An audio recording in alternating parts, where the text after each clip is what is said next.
Also, halt dich fest, in Europa haben ungefähr 40% der Menschen irgendeine Allergie. Krass, oder? Viele merken es erst spät, weil die Symptome so verschieden sind. Und weißt du, der größte Fehler ist echt, dass viele denken, Allergie ist wie eine kleine Erkältung und nach 2 Tagen weg.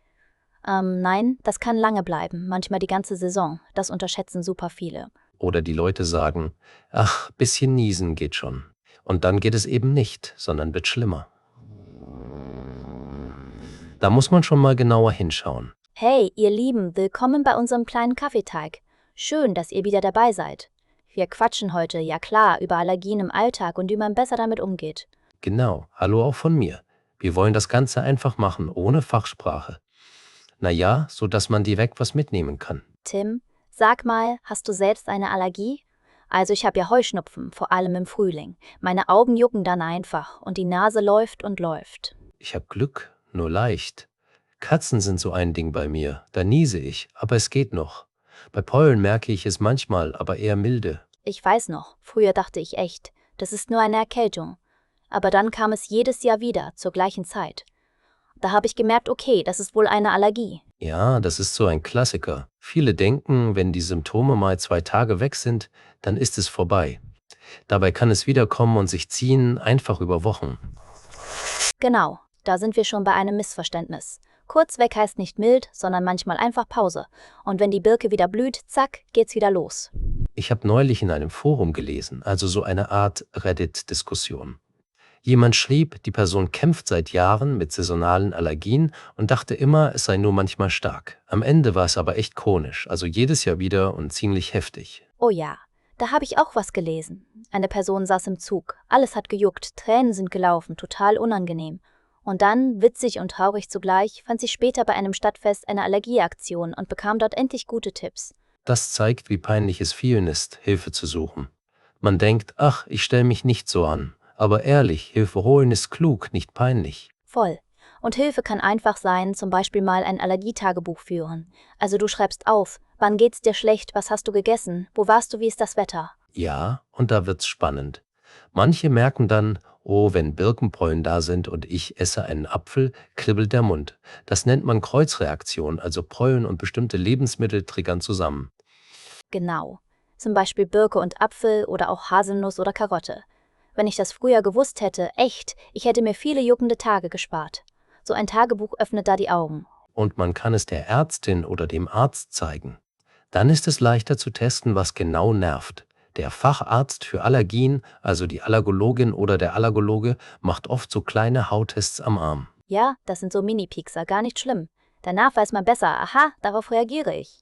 Und dann kann man einen Plan machen. Apropos Plan. Ich finde Nasenduschen gar nicht so schlimm. Ehrlich, Salzwasser durch die Nase klingt komisch, hilft aber gegen Pollen. Danach atme ich einfach besser. Ich auch. Und ich dusche abends die Haare, damit die Pollen raus sind. Die Kleidung lasse ich nicht im Schlafzimmer liegen, sonst kribbelt nachts alles. Lüften ist auch so ein Thema. Also, lieber kurz und gezielt, am besten abends, wenn weniger Pollen fliegen. Und tagsüber Fenster zu, damit nicht alles reinweht. Bringt echt was. Und Sonnenbrille draußen ist nicht nur cool, haha, sie schützt die Augen vor Pollen. Manche tragen auch eine leichte Maske, das filtert die Luft nochmal. In der Wohnung hilft ein guter Staubsauger mit Filter. Und wischen, nicht nur fegen, sonst fliegt der Staub wieder hoch. Klingt basic, ist aber effektiv. Jetzt mal zu Tabletten, weil viele fragen, was geht da? In der Apotheke gibt es Antihistamin-Tabletten, die dämpfen den Juckreiz und das Niesen. Man wird manchmal müde davon, also da besser die Beratung nutzen. Genau. Und wenn es sehr stark ist, bitte nicht allein rumprobieren. Dann echt zum Arzt. Vielleicht auch ein Spray für die Nase. Das ist sicherer und wirkt gezielter. Und für Menschen mit sehr starker Allergie, zum Beispiel gegen Erdnüsse, gibt es ein Notfallsit. Da ist oft ein Adrenalinpen dabei. Das ist wichtig und man sollte wissen, wie er funktioniert. Ja, und Freunde oder Familie auch mal kurz einweisen, wie das geht. Im Notfall zählt jede Sekunde. Klar, das ist selten, aber gut vorbereitet ist besser als überrascht. Ich will noch kurz über diese Diskussion mit Assistenzhunden sprechen. Da gab es online eine hitzige Debatte, weil jemand im Restaurant gehen sollte, wegen einer Allergie von einer anderen Person. Puh, das ist schwierig, finde ich. Total. Also beide Seiten haben echte Gründe, der Assistenzhund ist wichtig und eine starke Allergie ist auch ernst. Ich finde, man sollte dann Lösungen suchen, Abstand, anderer Tisch, gute Lüftung, nicht einfach sagen, geh nach Hause. Ja, dieser Satz ist unfair. Menschen mit Allergien haben auch ein Recht, rauszugehen und normal zu leben. Mit Respekt und etwas Organisation geht es meist für alle. Zurück zu Alltagstipps. Viele verwechseln Allergie und Erkältung. Bei Allergie juckt oft der Gaumen oder die Augen, die Nase leuchtet klar und es gibt selten Fieber. Bei Erkältung tut alles weh und man fühlt sich schlapp. Genau, und Allergien kommen oft plötzlich, manchmal morgens direkt nach dem Aufstehen. Wenn es dann draußen windig ist, ja, dann merkt man es noch mehr. Ein Blick in den Pollenflugkalender hilft da echt. Ich checke manchmal die Pollenwarnung in der Wette-App. Das ist praktisch. Dann weiß ich, okay, heute lieber Brille auf und Nasenspray mitnehmen. Kleine Dinge, aber großer Effekt. Was ich auch gelernt habe, Wohnung nicht zu voll mit Stoffen. Also weniger offene Teppiche, Vorhänge regelmäßig waschen und Bettwäsche öfter wechseln, so einmal die Woche ist gut. Haustiere sind auch ein Thema. Für mich sind Katzen süß, aber ich lasse sie nicht aufs Bett, dann reagiere ich viel weniger. Ja, das ist bei mir genauso mit Hunden bei Freunden. Ich sag vorher kurz Bescheid, dann kann man die Decken waschen oder so. Es ist halt Kommunikation, nicht Drama. Stimmt. Und hey, nochmal zum Thema Essen, weil das viele überrascht. Manche Pollenallergien reagieren mit Lebensmitteln, aber wenn man den Apfel kocht, geht es oft besser. Roh ist schwieriger, gekocht ist manchmal okay. Genau, das liegt daran, dass die Eiweiße beim Kochen sich verändern. Klingt technisch, ist aber simpel, Apfelkompott geht, roher Apfel juckt. Einfach mal testen, aber langsam und mit Gefühl.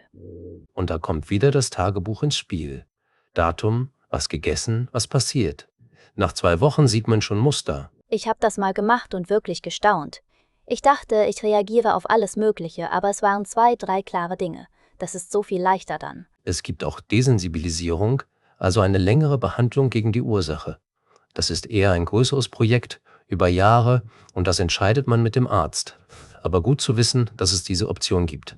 Ich kenne jemanden, bei dem es geholfen hat. Am Anfang war es anstrengend, aber dann wurden die Symptome viel leichter. Das gibt Hoffnung. Was sind typische Fehler? Ich sag mal, Fenster weit auf bei starkem Pollenflug, mittags am besten noch. Das ist keine gute Idee. Besser abends kurz lüften. Oder die Kleidung im Schlafzimmer ausschütteln. Oh je. Dann hat man die Pollen überall im Bett. Lieber im Flur lassen und erst dann ins Zimmer. Viele warten noch zu lang mit dem Arztbesuch. So nach dem Motto, wird schon. Aber je früher man sich kümmert, desto schneller hat man einen Plan. Und echt, keine Scham. Allergie ist nicht faul oder empfindlich. Es ist ein Körperding, Punkt.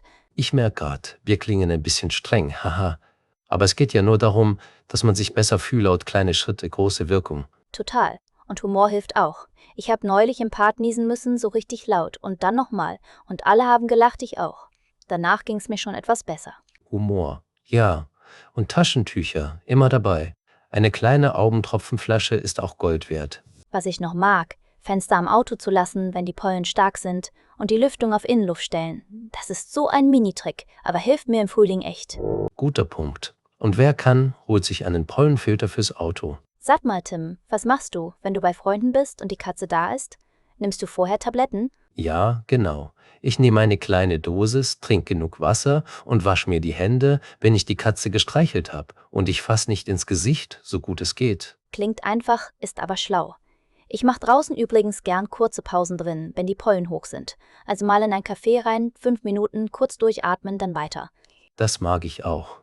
Und wenn es echt schlimm ist, sage ich Termine ab. Gesundheit zuerst, das ist okay, Leute verstehen das meistens. Bevor wir zum Ende kommen, eine Sache noch. Es ist völlig normal, Hilfe zu suchen. Es gibt Beratungen in Apotheken, beim Hausarzt, bei Fachärzten und online findet man mittlerweile seriöse Infos, aber bitte mit Augenmaß. Aber Ja, keine Panik vorn, lieber offizielle Stellen. Und wenn ihr unsicher seid, fragt nochmal nach, holt euch eine zweite Meinung. Das gibt Sicherheit. okay, ich glaube, wir haben heute echt viel gesammelt. Symptome ernst nehmen, Tagebuch führen, kleine Tricks im Alltag und respektvoll miteinander umgehen, auch bei schwierigen Situationen wie mit Assistenzhunden. Das ist so wichtig. Voll. Und falls ihr jetzt denkt, oh Mann, das ist viel, fangt einfach mit einer Sache an. Zum Beispiel abends Haare waschen oder eine Sonnenbrille draußen. Das motiviert für den nächsten Schritt. Leute, wenn euch diese Folge geholfen hat oder ihr jemanden kennt, der gerade niest wie verrückt, teilt das gern. Und wenn ihr Lust habt, lasst ein Like da und abonniert unseren Kanal. So verpasst ihr die nächsten Tipps nicht. Jemama Gardekiste, nacht ich auch Streiker, weiße seht.